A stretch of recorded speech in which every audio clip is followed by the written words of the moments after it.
হাওড়ার বাঁকড়ায় বন্ধ ঘর থেকে 3 জনের মৃতদেহ উদ্ধার। ঘটনায় চাঞ্চল্য এলাকায়।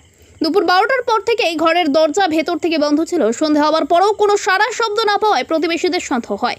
এরপরে পুলিশকে খবর দিলে পুলিশ এসে অনেক ডাকাডাকির পরও দরজা ভেঙে মা ও 2 সন্তানকে অচেতন অবস্থায় পড়ে থাকতে দেখে হাসপাতালে দিয়ে গেলে হাসপাতালের চিকিৎসকরা মৃত বলে ঘোষণা করে।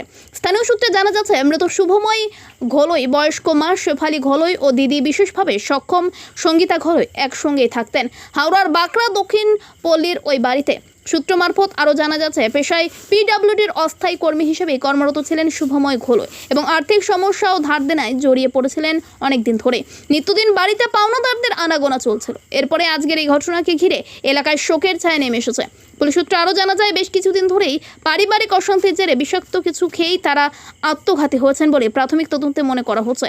মৃতদেহ ময়নাতদন্তে পাঠিয়ে সম্পূর্ণ ঘটনার তদন্ত শুরু করেছে বাঁকড়া তদন্ত কেন্দ্রের পুলিশ। ওরই এখানে দীর্ঘদিন যাবত থাকতো, চাকরি করতো।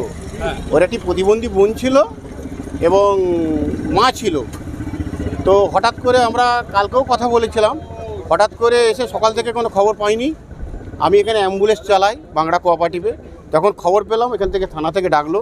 এসে দেখলাম স্যারেরা থানা থেকে এলেন, এসে চাবি টাবি ভেঙে ওনার বডি দেখা গেল। 3 জনই কিছু খেয়ে ঘরের ভিতরেই, বাইরের দিক থেকে চাবি ছিল, ভেতরেও চাবি ছিল। মানে চাবিটা বাইরের দিকে এমনি লাগানো ছিল আর ভিতরেটা তালা মারা ছিল।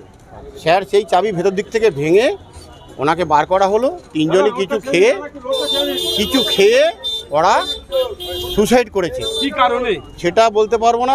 এখন শোনা যাচ্ছে 2-1 জন আসছে, তারা বলছে, এ বলছে আমি অনেক টাকা পাবো, এ বলছে আমি অনেক টাকা পাবো, এরকমই ঘটনা। এখন আমরা তো 3 জনই কিছু খেয়ে মোটামুটি সকাল থেকে আর 12টার পর থেকে কাউকে দেখা যায়নি। মানে দেনার দায় কি হলো? বলছে তো দেনার দায়। আপনার নাম? আমার নাম গণেশ গুহ, বাঁকড়া কোঅপারেটিভের অ্যাম্বুলেন্স চালাই আমি।